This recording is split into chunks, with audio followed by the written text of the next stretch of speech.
bahawa Rasulullah SAW ini, bila Nabi menyampaikan Al-Quran kepada masyarakat, kepada umat Islam, terkandung di dalam Al-Quran itu perincian-perincian yang hanya boleh disampaikan oleh orang yang betul-betul belajar secara dedicated. Kita bukan nak kata bahawa semua yang ada dalam Al-Quran itu mustahil Nabi tahu sebelum jadi Nabi. Mungkin Nabi dah tahu nama-nama para Nabi. Nabi Ibrahim Nabi pernah dengar, Nabi Ismail Nabi pernah dengar. Macam kita pun dengar nama Hang Tuah kan. Orang-orang legenda di dalam tamadun kita. Di kalangan orang Melayu kita tahu. Tapi sama tak kita dengan orang yang mengkaji tentang Hang Tuah? Apa beza pengkaji dengan orang awam tahu tentang Hang Tuah? Pengkaji dia tahu perincian. Betul? So bila kita baca Al-Quran, kita lihat Rasulullah SAW mendakwa bahawa Allah mewahyukan kepada dia. Ini kita kena cakap seolah-olah macam kita daripada luar pandang memeriksa dakwaan Nabi SAW bahawa Al-Quranul Karim ni daripada Allah Subhanahu Wa Taala dan di dalamnya ada perincian. Ada details yang kita fikirkan hanya boleh datang daripada orang yang ada dedicated learning. Ada dedicated learning. Contoh, kan, Al-Quran mengatakan bahawa umur Nabi Nuh adalah 1000 tahun minus 50, which is 950 years. Statement ini ada dekat dalam Bible. Sebab tu Allah tanya kepada musyrikun, kau ada bukti tak Muhammad ni pernah baca Bible? Kau ada bukti tak bahawa Muhammad ni pernah belajar dengan guru? Mengajar dia Taurat, mengajar dia Bible. Dan Allah dan Nabi mencabar musyrikun. Cuba bayangkan Nabi pernah belajar dan ada orang tahu. Apa akan jadi? Dia akan buku canang tak? Itu akan jadi penyelesai. Islam tak akan sampai kepada kita. Katalah orang tahu, aku tahu Muhammad ni dia belajar dekat dalam gua tu ada guru tu. Aku nampak dia bawa buku masuk dalam tu dan ada guru berjumpa dekat dalam dia. Aku kenal siapa guru dia. Awak rasa orang ni akan diam tak? Dia tak perlu berperang dengan Nabi. Kalam dia tu dah boleh robohkan Islam terus. Sebab apa? Dia kata, ini bukti Muhammad ni sebenarnya kopi daripada orang. Lepas tu dakwa buku ni dia dapat daripada Tuhan. Aku ada bukti dan aku tahu siapa guru dia. Rasa-rasanya berapa ramai orang akan keluar daripada Islam? Ramai. Sebab itu telah merobohkan dakwaan Nabi SAW secara 100%. Sebab dia bercanggahan dengan ayat Quran. Ayat Quran kata apa? Wa ma takhutuhu biyaminik. Kamu tak pernah menulis apa-apa. Kamu tak pernah baca kitab. Kamu tak pernah belajar daripada orang. So kalau ada orang jumpa something contrary to that statement or that claim in itself can destroy the whole thing. Sama macam Abu Lahab. Kan? Allah kata, tabbat yada abi lahabin wa tab. Abu Lahab belum mati lagi. Dia meninggal 10 tahun lepas turun ayat tu. Abu Lahab boleh tak nak selesaikan Quran? Boleh. Mendakwa bahawa okey, sekarang aku masuk Islam. Sekejap, tapi kalau aku masuk Islam, salahlah Quran ni. Aku keluar balik ya. Jangan keluar. Sebab kalau dia masuk Islam, dia telah membukti bahawa Quran salah. Betul. Dia telah membuktikan bahawa Al-Quran itu adalah salah. Katalah dia mengaku bahawa dia tak tahu ayat tu. Dia berlakon dia tak tahu. Kan boleh? Aku masuk Islam. Dan ketahuilah bahawa umat Islam semua bahawa aku masuk Islam. Lepas tu baru dia action. Saya diberitahu bahawa ada satu ayat melaknat saya. Kan? So macam mana sekarang ni? Kan dia boleh je tanam syak dan ragu macam tu. That is more powerful than killing the Muslims. So yeah. Saya tanya macam isteri Rasulullah SAW, Khadijah radhiyallahu anha, dia ada bapa saudara Waraqah bin Nawfal kan. Dia kan seorang pengaji Bible juga. Betul. Kan tak ada lah musyrikin pakai dia sebagai nak menuduh Rasulullah. Dia tak pernah tuduh Nabi SAW belajar daripada Waraqah. Itu interesting dia. Dan kita pun tahu kisah Nabi dibawa kepada Sayyidatina Khadijah tu kan, menunjukkan bahawa Nabi tak pernah kongsi benda dengan siapa-siapa. Kalaulah Nabi SAW belajar dengan Waraqah kan, dan berlaku kejadian yang pelik macam tu, sudah tentu dia akan jumpa Waraqah dulu. Dia tak akan jumpa isteri dia dulu. Betul tak? Dia akan jumpa Waraqah dulu. So the question is here, disinformation nak katakan bahawa Mekah tu tak besar. Nak tipu susah, nak sembunyi susah. Dan kehidupan Nabi terpampang di hadapan semua orang. Dia percik macam mana, anak yatim, gembala kambing, lepas tu berkahwin dengan Khadijah, lepas tu menjadi pedagang. Dia tak pernah cakap langsung pasal benda-benda ni. Tapi tiba-tiba sampai umur 40 tahun, it comes out. So Quran cabar. You nampak dia pernah belajar?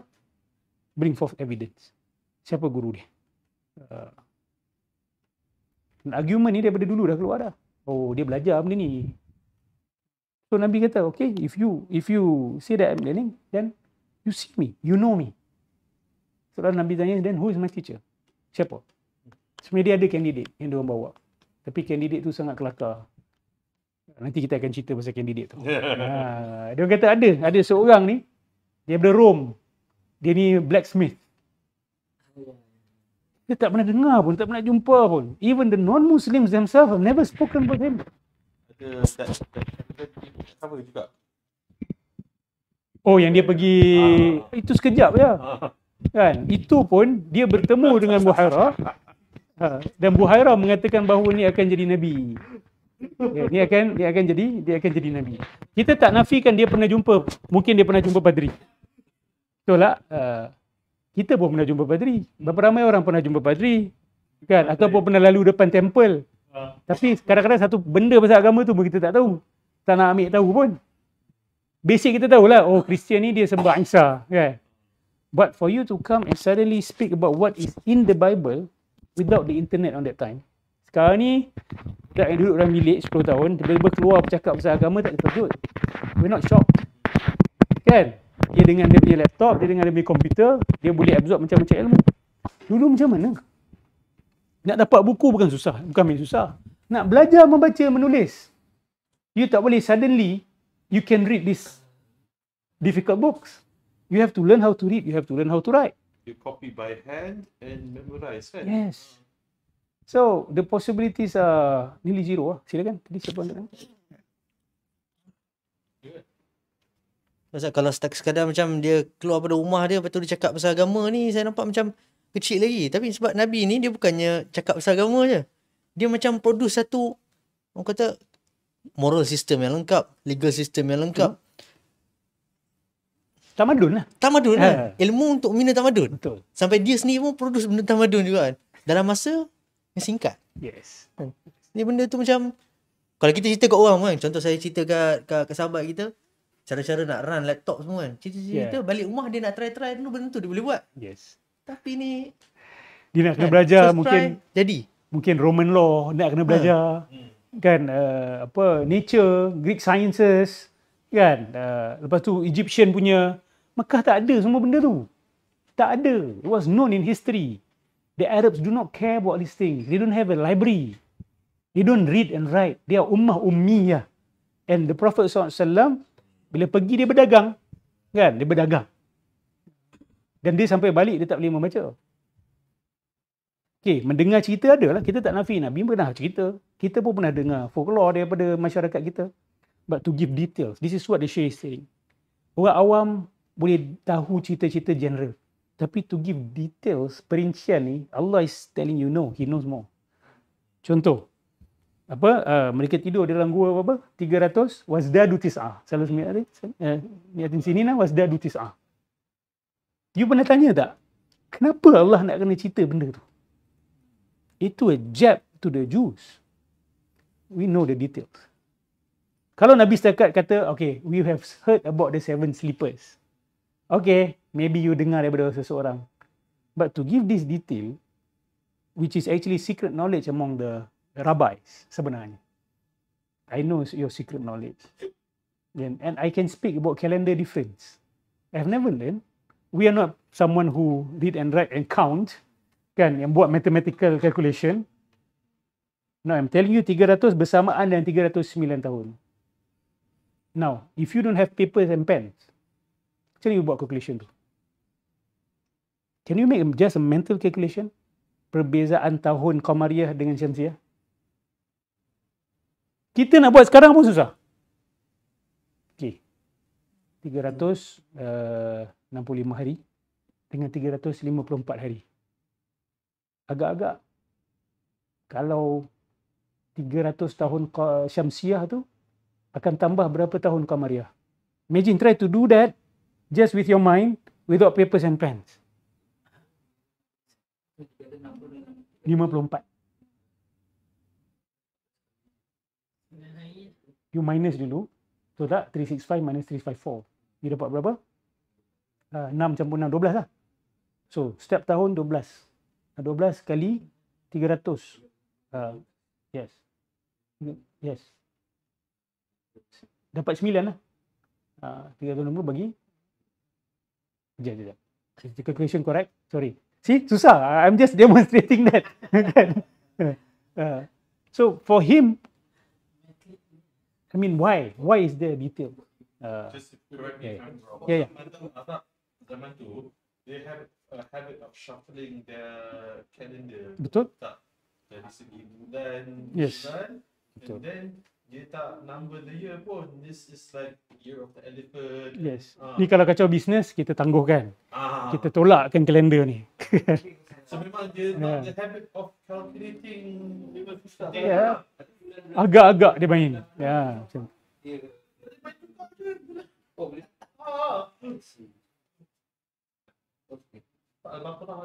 So always when you see details in the Quran, always take note. Why is this detail included here? Kan? Why is the detail included? Contoh macam ni lah, macam Malik dengan Fir'aun kan. Itu pun kalau kita baca sekilas lalu je kata, oh dia just interchangeably kan. Zaman Nabi Yusuf panggil Malik, zaman Nabi Musa panggil Fir'aun. Dan kita dapati bahawa memang dua kerajaan yang berbeza menggunakan title raja yang berbeza. Interestingly, zaman Nabi Yusuf menggunakan title berbeza, Nabi Musa. So bagi pengkaji sejarah, kata dia baca benda ni, dia kata, how did Muhammad know this? That's the natural question yang akan keluar. Dia tak akan kata, lah normal lah kan. Tak. Dia akan kata, no, details can only come from real study. Show me evidence that you went through real study. Tak dah. Okay. Orang boleh tanam ragu, orang boleh kata, okay, maybe he learn from someone and no one knows about it. Okay, itu pun kita akan refute. Katalah, okay lah, for argument's sake lah, Muhammad learn from someone. Kita dah low kan kita punya bar, okay lah, we accept lah, okay lah. Even that we can refute nanti. In the next session, kita akan refute benda tu pula. Sebab apa? Sebab Nabi ada buat prediction masa depan yang tepat. Macam mana you nak belajar dengan siapa? Kan, you nak belajar dengan astrologer. Astrologer memang dalam 100 penekaan tu mungkin 30 lebih tepat. Tapi the rest of it akan merepek dan mengarut. Tapi ramalan Rasulullah SAW yang sahih, tak ada satu pun yang salah. Tak ada satu pun. Dan banyak prediction dia buat. Bukan sikit. Bukan sikit prediction Nabi buat. Cukuplah satu salah saja untuk kita kata bahawa something is not right here. Kalau dia buat 2 prediction, that's very safe. But he made more than berpuluh, especially akhir zaman. Apa yang akan berlaku, apa akan jadi kepada umat akhir zaman. Subhanallah, macam mana kita nak katakan bahawa dia ni diajar orang? Siapa ajar dia? Kalau dia diajar orang, kita nak tahu siapa ajar dia. Dan kenapa orang tu yang tak mendakwa diri dia Nabi? Betul tak? Dia ada ilmu tu. Dia ada kehebatan tu. Bukankah dia lebih layak mengaku diri dia Nabi? Dan kenapa orang tu tak mengaku? Muhammad pula yang mengaku dan dia diamkan. Dia dapat manfaat ke? Siapa ni mysterious man yang dapat benefit? Population Mekah tak ramai. Kalau ada macam China hari ni, okey lah. Kita boleh kata mungkin ada terlepas pandang. Population China billions. Mekah tak besar. Awak kalau pergi Masjidil Haram, awak tengoklah besar. Tapi awak punya mutawif akan jelaskan. Ini rumah Abu Bakar. Ini rumah Rasulullah. Berapa besar aja kawasan Mekah tu lah. Ini Jabal Abi Qubais. Di kampung. Kampung ni orang kenal. Orang kenal. Membesar pun orang tahu. Siapa jaga orang tahu. Perangai orang tahu. Saya ada gelaran Al-Amin lagi. Kan? So, itu semua ada hikmah. Kalau Allah hantar Nabi dekat Greece contoh. Maybe people can claim. Alah, Greece memang pusat falsafah lah. Tak terkejut lah. Kat situ ada lawyer. Dekat situ ada pakar perundangan. Muhammad belajar dengan dia orang. Tak, smack in Mecca, tempat yang doesn't give a damn about knowledge. They only love poetry, war. Yes.